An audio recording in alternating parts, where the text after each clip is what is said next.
Hey, it's your girl Lola Zee on Let's Talk Supernatural.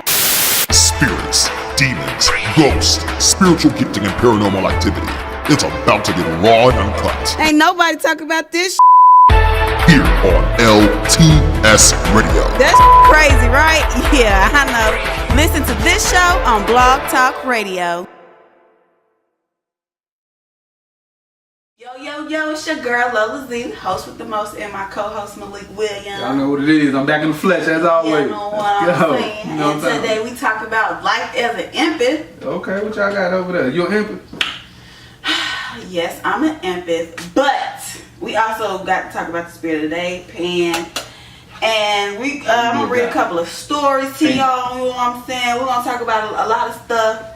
What else we got going on? What you got for the people? What you got for the people? Let them know. We got an interview with an empath. She's real in tune with her gifting.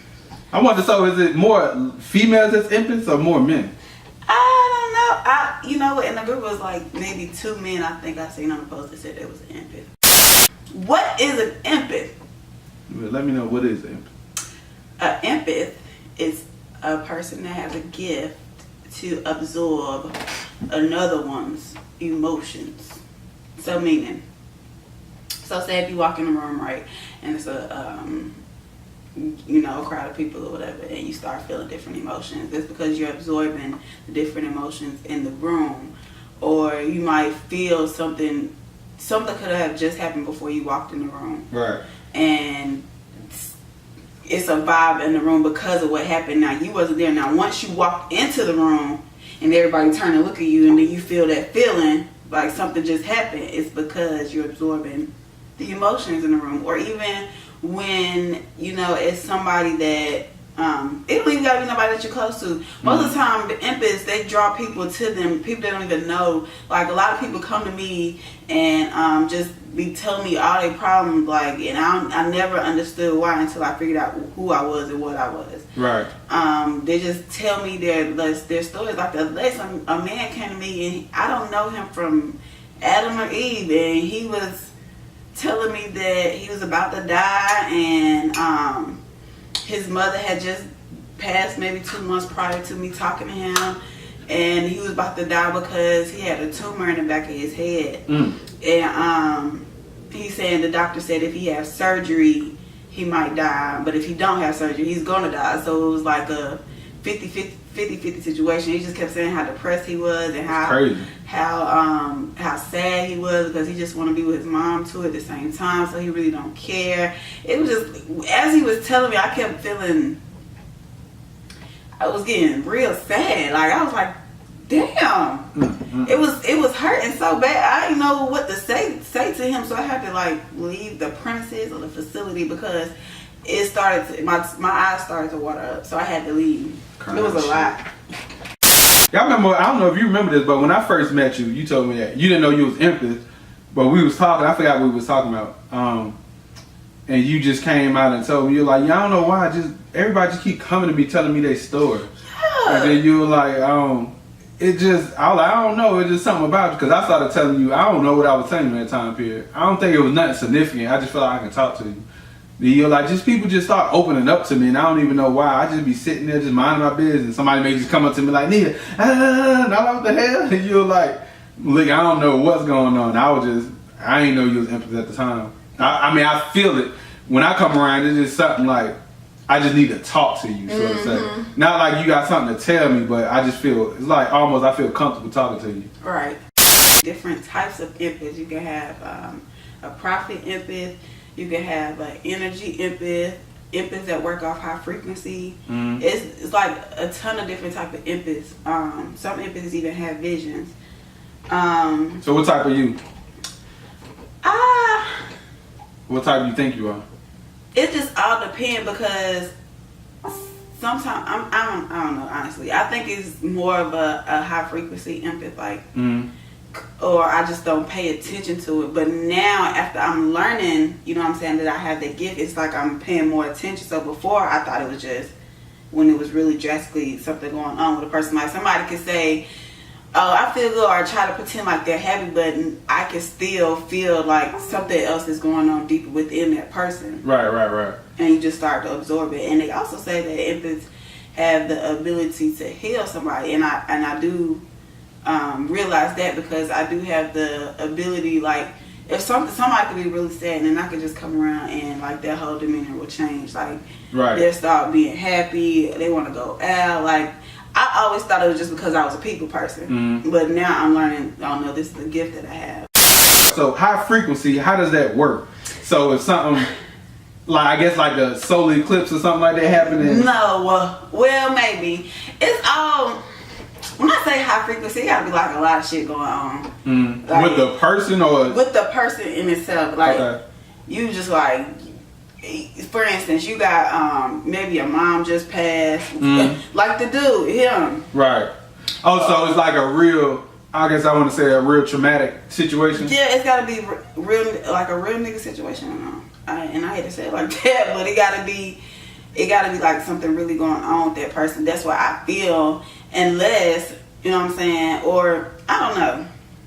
It's just it just depends upon the situation, because like even recently, like my homegirl came over and I could feel like she was off, even though she tried to portray like she was happy or whatever. But it was still, I could still feel like she was off. Based on the emotions that you guys absorb as empaths, does that allow y'all to create spirits, or do y'all create them based on what y'all going through interpersonally?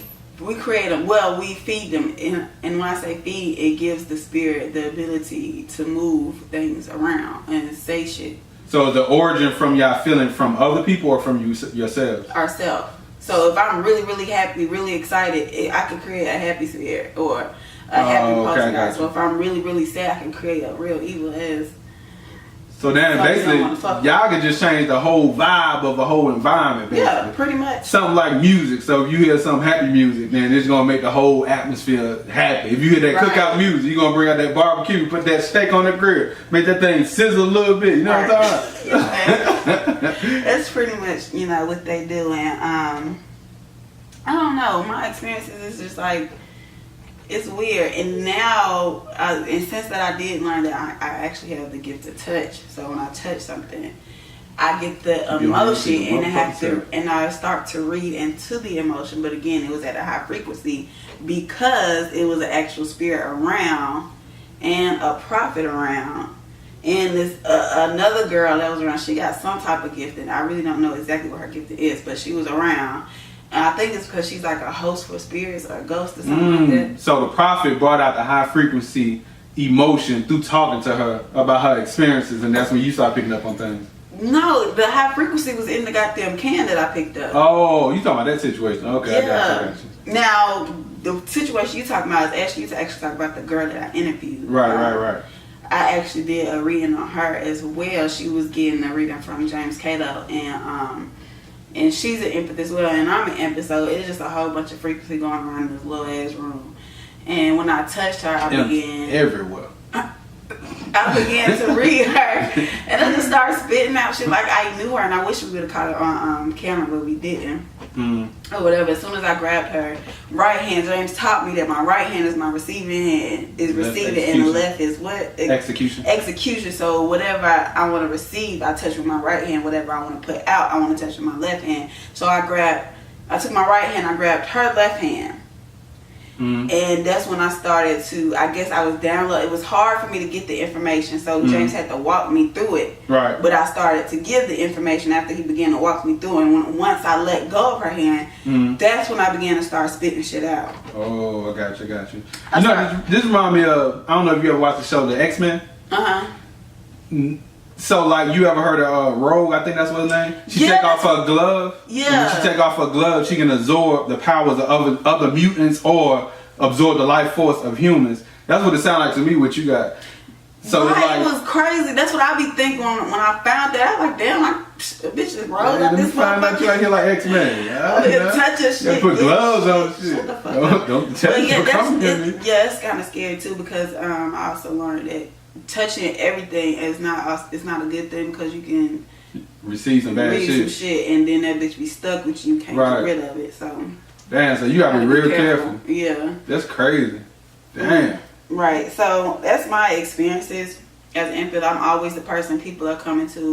My experience with you, like I was saying, when I get around you, I feel like I can basically kind of talk to you about anything.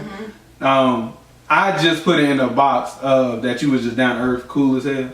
But now I understand it more. It's like, okay, when I go to her, I know she's going to be able to pick up on what the hell I'm going through. That's why she be looking crazy as hell. I may be sitting there talking and she'll look at me like, what the fuck? Like, you know how you get the presence of somebody reading you or trying to figure out what's wrong with you? I don't think she knew at the time what she was doing. Right. But then, I guess prior to this, she'll never say nothing. She'll just look and observe and kind of look at me. I'm explaining this because I think this is how all, I guess, empathy is. We got the demon or the spirit of the day, and today we're doing the demon of the day, which is Pan. Pan. Damn, there you go. Pan is a little short motherfucker. That little kid. He a kid and he a adult. What is he? He terrorizes people. He's a short little demon that stands in the corner or whatever. A lot of people see him and they think that he's a little boy. He's really not a little boy. He's just short as hell. Actually, he grows off of fear.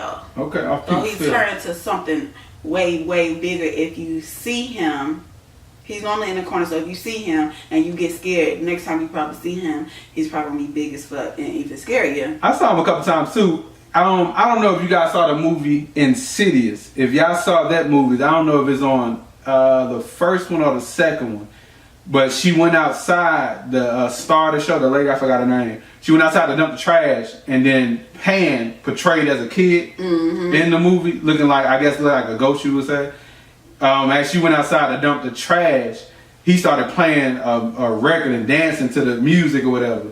I think they depict him more friendly or more attractive than what he actually is. What I remember seeing in real life is like the real shit. It's like a dark shadow. I never could see Pan's face, but it had like the silhouette or the outline of like a child and demeanor. And then I just, every time I saw him, I just know I was terrified and scared. The nature of Pan. After this encounter, I began prayerfully seeking information and revelation from the Lord on his creature.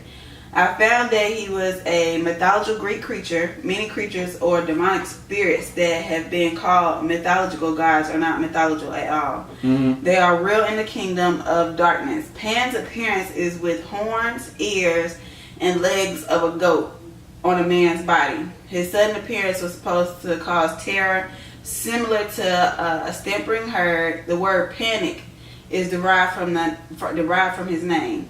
Even today, he is roaming to and fro, devouring people with fear and panic. This spirit is responsible for deaths, panic, and anxiety, heart attacks, hospitalizations, often resulting in people taking prescription drugs. People normally feel in their body that they can't breathe and that their heart begins to beat seemingly uncontrollably. This causes fear to rise and make the persons think that they have to be rushed to the hospital.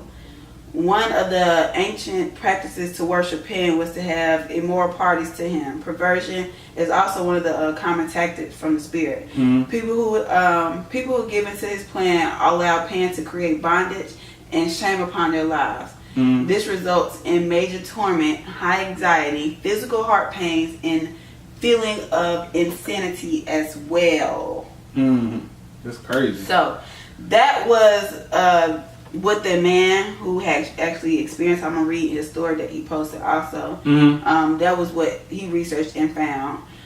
Where does Pan come from? Again, he comes from a spiritual realm. He's normally in the corner. He has horns.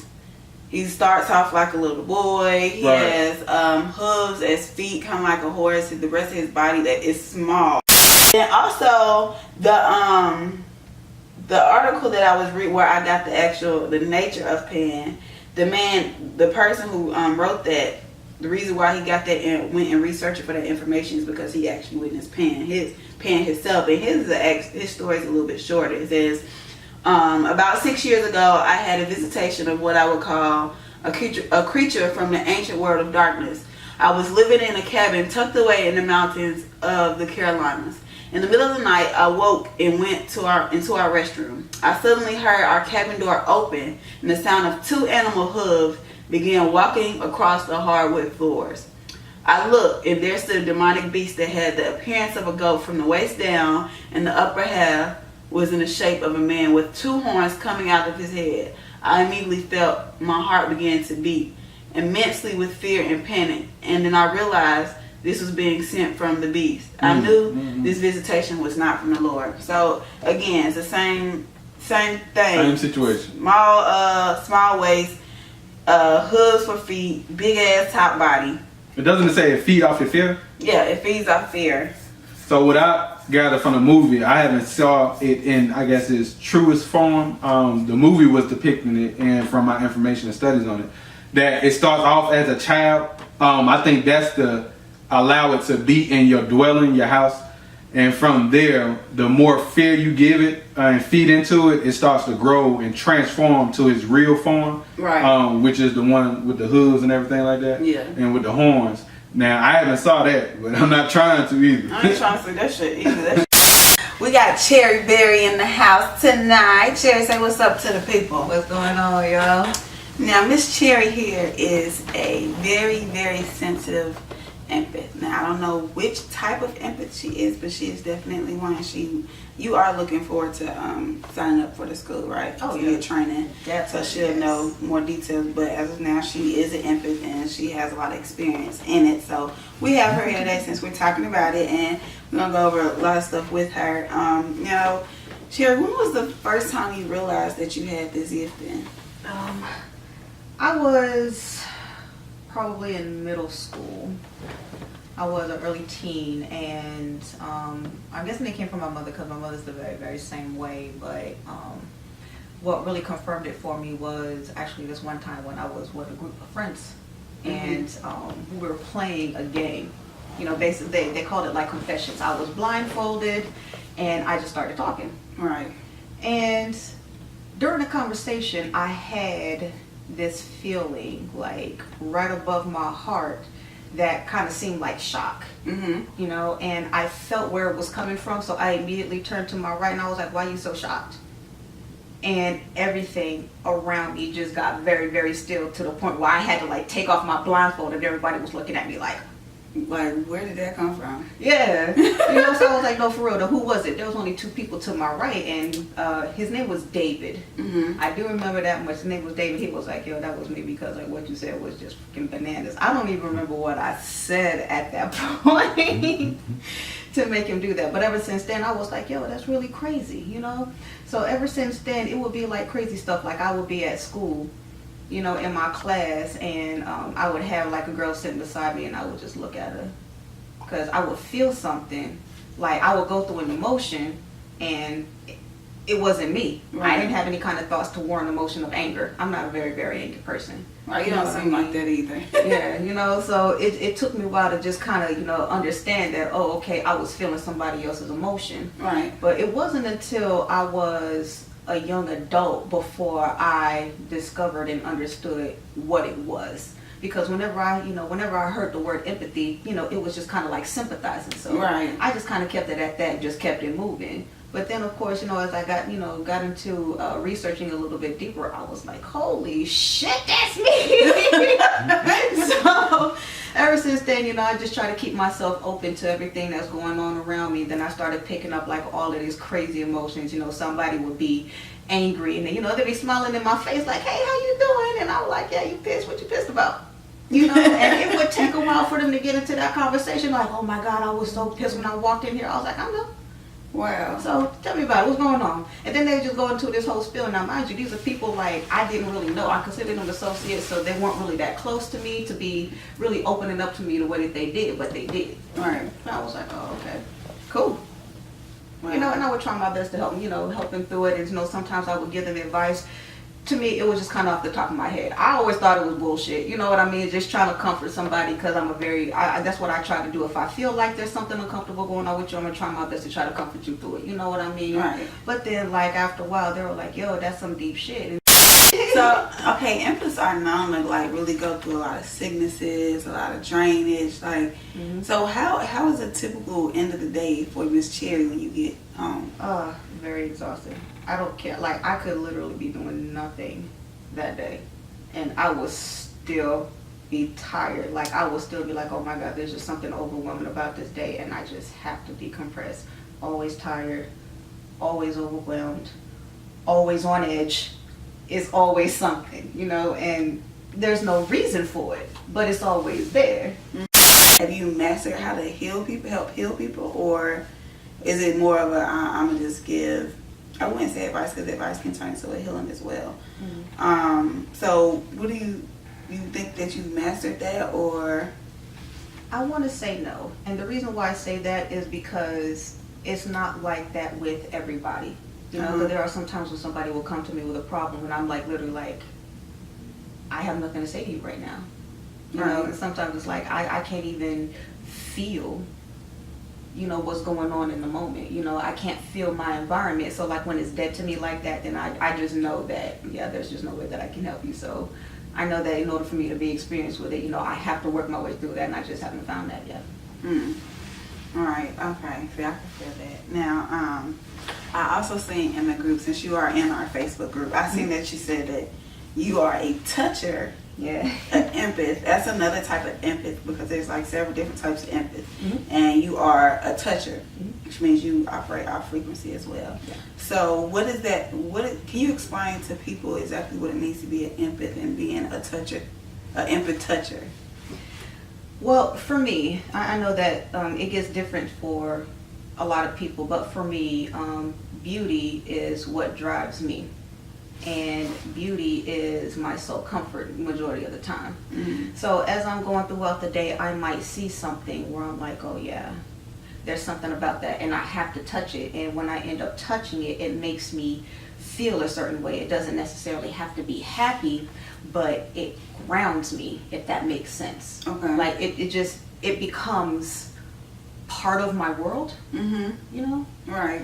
And it gives me a clear understanding on what it's supposed to be. Like I can pick up like a glass ball, you know, and I can get like a certain feeling off of it, and I'm like, oh, okay, well, not necessarily it's been through something, but it's like, I don't know, I feel like a transfer of energy. I don't know if it's an emotion or if it's just the frequency itself, but I feel it. And if it comforts me, I'll leave it alone. But sometimes it engages my curiosity, and then I'll just go researching about it or something like that, because I need to gain an understanding of it. Right. You know, so right now I'm trying to gain understandings and energies and frequencies off of stones. That's my next thing, you know, because like I believe in healing crystals, you know, obsidians and rose quartz. I actually have a few at my house, and I can feel the type of energy that it disperses. So, you know, if I pick up what do I have? I can pick up a tiger's eye, and I can hold it, and I can actually feel the comfort of the protection that it's supposed to bring. You are able to actually activate those stones when people buy them from the store. That's interesting. How do you activate a stone? Well, depending on what type of stone it is. There are some stones that are very sensitive to sunlight, but sunlight is a very, very good way to charge it or recharge it. So what you want to do is you want to run it under some clean water, running water. It has to be running water. You just can't stick it in a bowl of water. Wow. It has to be running water to wash off any negativity from whoever handled it before, because that does play a role in the type of energy that it'll exert. So as soon as you get a stone, that's the first thing you want to do is clean it. Wow. Run it through some water, set it out in either the sun or the moonlight. Burying it under dirt will help, but it's not necessary. But once you keep it there for like a day or so, sometimes when you pick it up, you can feel it. I pick it up and I'm sitting here thinking that it's going to be like, oh, this old powerful energy, and then plah, you know what I mean? It's going to be like some superhuman, you know, whatever type of energy. But when I picked it up, it makes you feel confident. You know, so it's like kind of like the power that a politician would have over his people. Wow. You know, so I was like, oh, okay, I get it. So, you know, depending on what type of mood I'm in that day, you know, I might wear my stones and then just go on with my day. You know, So do they feel like a protector for you when you're dealing with different people's emotions, like in your work area or when you're just out and about?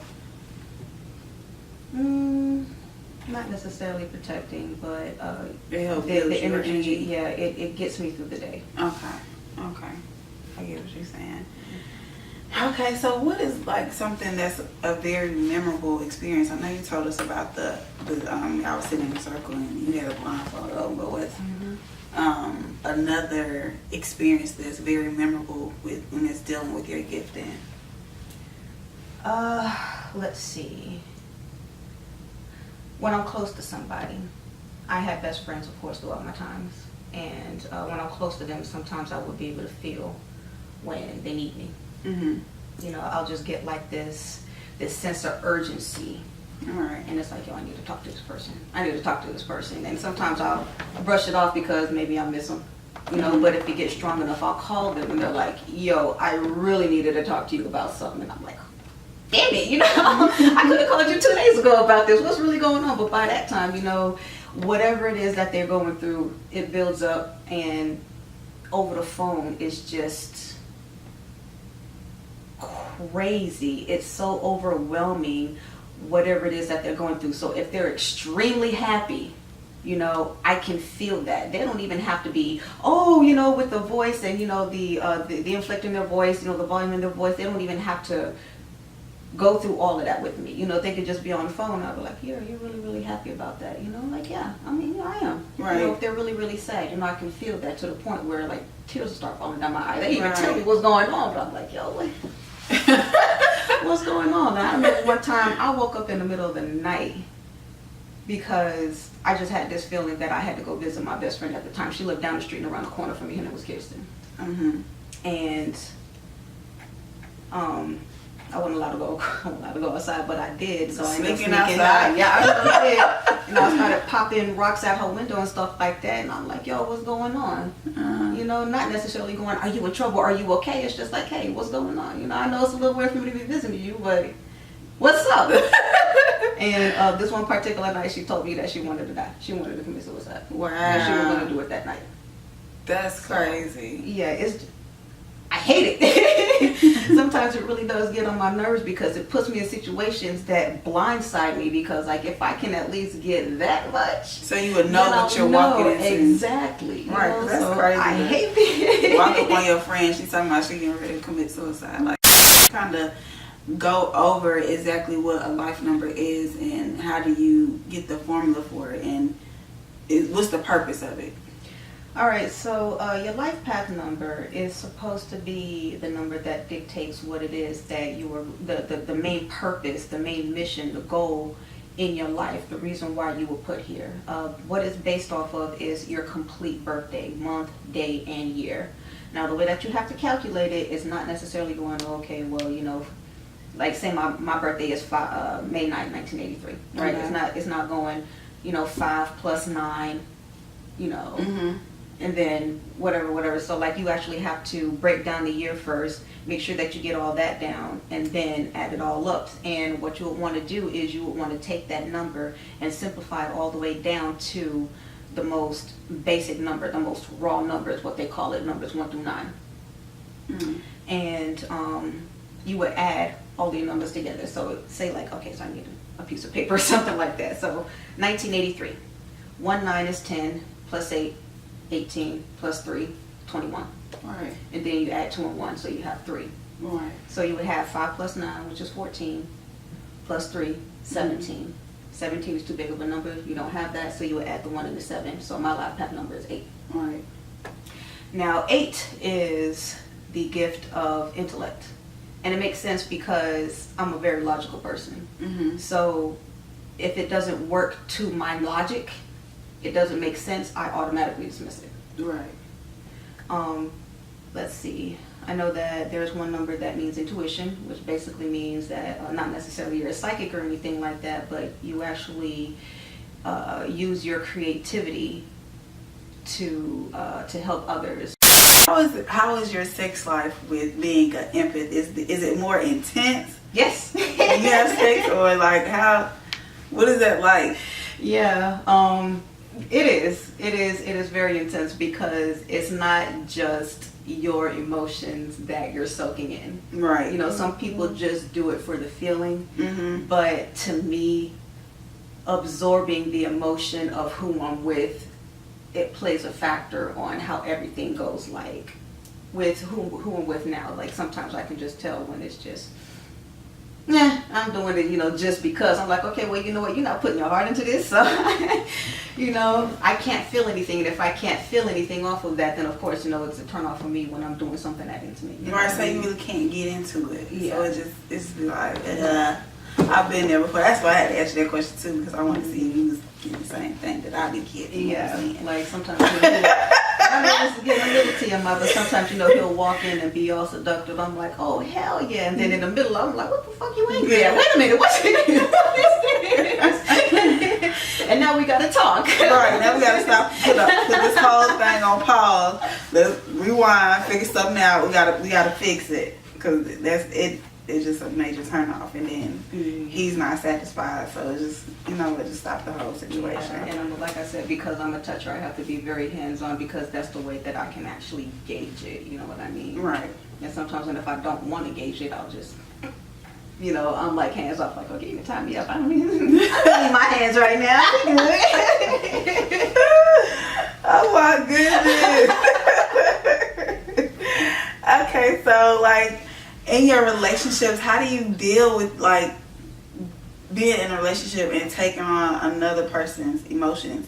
Like, are you always the one to speak on situations or conflicts, or like how does it work?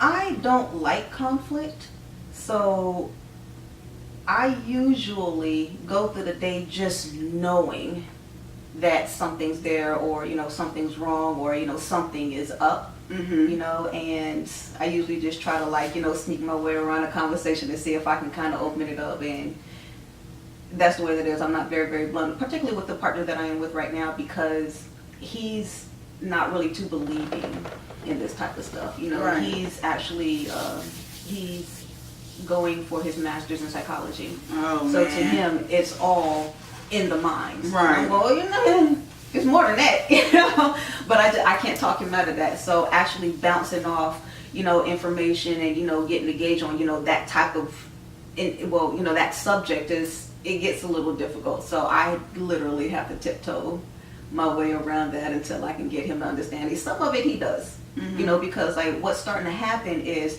he's starting to pick up on me now. Right. I don't have to say anything. I can just be sitting there chilling on my phone, pissed.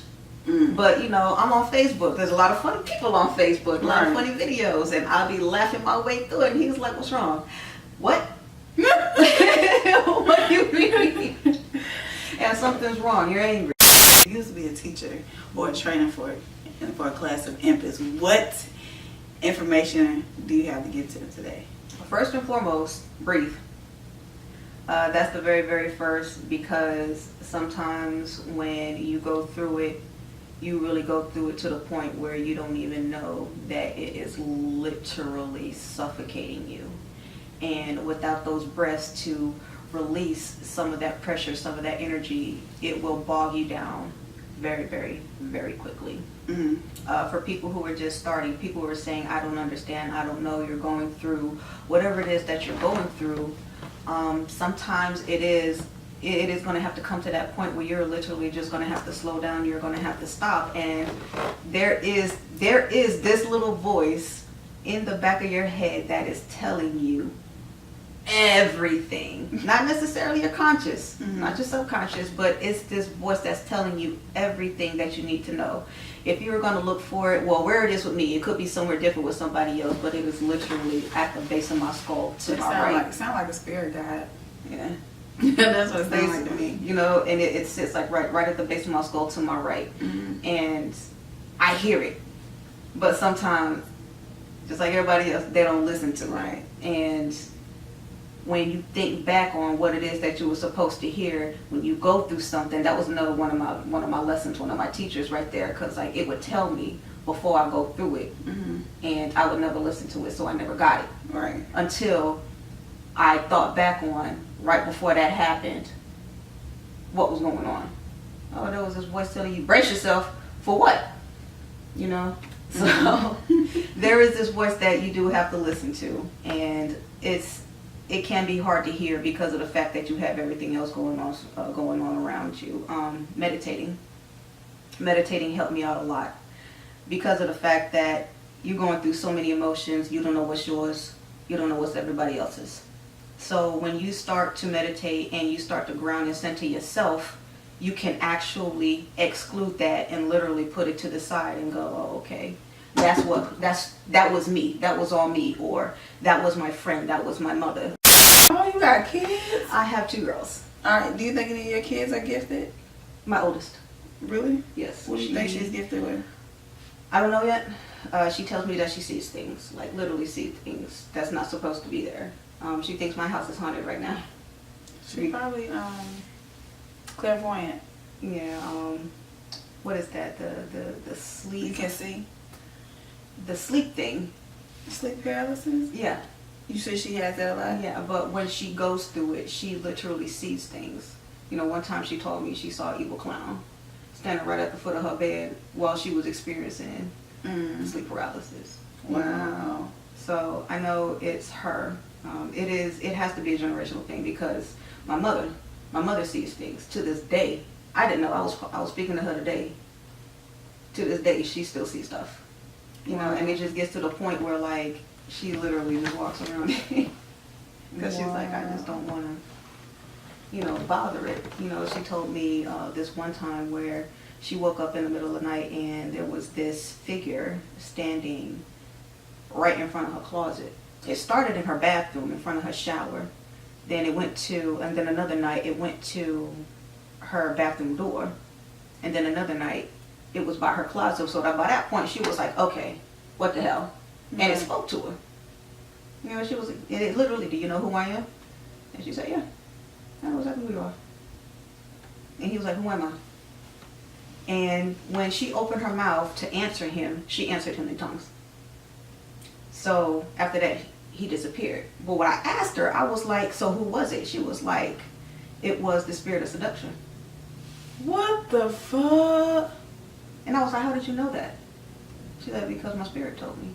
As I was, that's what she was trying to get out. But I guess, you know, whatever, you know, what the tongues, you know, the spiritual language is just, it was basically like whatever it is that she had to say, whatever it is that she needed to say to him, it was said. And he left that night. But ever since then, he just stood there. Is he still around? Mm-hmm. He sits at the foot of her bed every night. You think he's having sex with your mom? I will say this much about my mother right now. She going through some things. She going through some things, and I think it's tempting. That's what it's doing. It's tempting her. But I think what it really did was it got a hold of my stepfather. Because, you know, personal background, they're going through a divorce because he was being unfaithful in a relationship. And I think it had a lot to do with that spirit. Now, what I did notice about this story is when she was telling me and she was giving me a time frame, what ended up happening around that time was she got further away from God and the Word. And I think that's why they stick around. So now this spirit that she's saying, did the man have like a hat? I asked her that, and she said no. Did he have a hat? Yeah. I was like, are you sure? He The didn't have spirit that? of seduction. That's interesting. I'm gonna have to do some research on that and have to come back on the end of the show and with the answer or something, because that is interesting. And then from the fact that of her seeing Pam until now that you're telling me she sees stuff all the time, it could be something like she's under spiritual attack. It could be anything. Oh yeah, I do think that, and I've been thinking that for a very, very long time, just for the simple fact that as the years went by, I grew up in that house. You know, we've been there. I've been there basically since elementary school, and it's deteriorating. At one point in time when I was a teenager, when I was going through everything that I was going through and trying to find myself, I practiced a lot of witchcraft in the house. So I know that a lot of the turmoil that was there at the beginning was brought on by me. Right. You know, there was a spirit that was led in my house. Not by my means, technically, but it was because of me. I was given a necklace. It was a dragon's claw that held a clear ball, like a clear marble that was given to me by a friend of mine. You know, we tried to get a coven going. You know, he gave this to me as a gift, and he clearly warned me, do not take out the marble. Don't take it off the claw, because if you do, you're going to release the spirit in the house. I brought the necklace into the house with the intent of always keeping it with me. And my older brother was looking at it, and I told him what my friend told me. My brother, not being a believing person in this type of stuff, he was like, yeah, right, and took the damn marble off the clock. Oh my God. And I just knew from that point something was going to go wrong. You felt it as soon as he removed it, didn't you? I did. I didn't know it at the time, but going back on it, I did. 3-something that morning, he comes in my room, and he tried to wake me up. The thing about me is once you wake me up, that's it, I'm up. You know, but it was 3 o'clock in the fucking morning. I had to go to school the next day, so I just kind of rolled over like, leave me alone. You know, kept it at that, but he stayed up for the rest of the night. I talked to him the next morning, and I asked him, I was like, I know you came in my room, what did you want? He was like, something was in my room. I was like, what do you mean? He was like, I woke up and there was this black mass hovering over me. And at first I thought it was just, you know, my focus, you know, my eyes, and I had just woken up. But I reached up and tried to grab it to make sure that it was there. And when I did, it felt cold. So I had to come talk to you. And I was like, that's what you get for taking the damn ball off the necklace. Like, that is crazy. So I tried to fix the problem, because since then, that's when a lot of this crazy stuff started happening with my mother, the dream I had about my brother and all this stuff. So when I realized that something was going wrong, I even saw a figure in a mirror one day of an old man dressed in black just staring at me at the top of my stairs. And I ran out the house like fucking Dickens, you know, because I was like, I don't know what the hell that was. So I tried to help. So I ended up getting olive oil. I said a prayer on it. I went into every room, drawing crosses all over the rooms. Figuring I'd bless the house. That's the least that I can do since I brought this spirit in here. That night, I had this dream. It was me in my body. I wasn't looking outward or anything like that, like I was looking at anything going on around me. And I was in my brother's room, blessing the room. And as I was blessing the room, everything got tight. I'm talking about like suffocating tight to the point where it was almost hard for me to move in my dream. And I just so happened to look to my left, and there was this doll sitting on my brother's bed. And I went to open my mouth to say something to it, and it didn't happen, because as soon as I did, a claw came from behind me and started choking me. Scared the shit out of me. I talked to my mother about it. I told her what I did. And she was like, I can tell you what you didn't do. You didn't pray the demon outside the house. You didn't pray the spirits outside the house. You didn't pray it out the room or anything. All you did was draw crosses on it, and you trapped them in the house. So I hate to say it, but I do believe that the majority of the problems that happened in the house was because of that. Wow. You know, so tough times, man. That is Tough crazy. times. Oh my God, that is crazy as hell. Woo! I don't even know what to say. I'm lost for words. Like, wow. And you think that's probably the reason why you had a dream about your brother when he hit his head. And No, that happened afterwards, but after he left the crystal ball after claw. Oh yeah.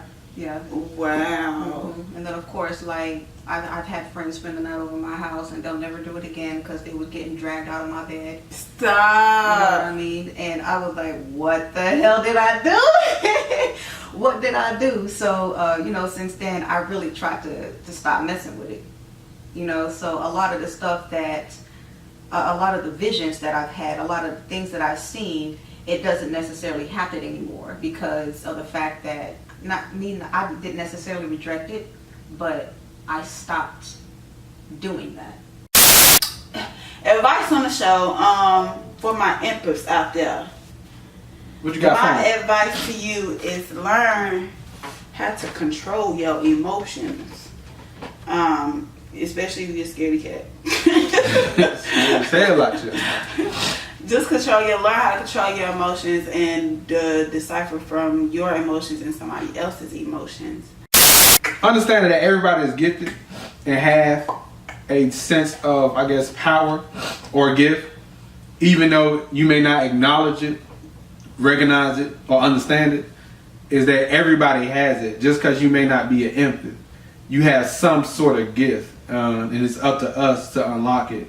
And remember, the true, and I'm getting kind of, I guess, preachy, the true meaning of life, you haven't really lived life until you help others, and you're supposed to use your gifting to help others and not for your own personal gain.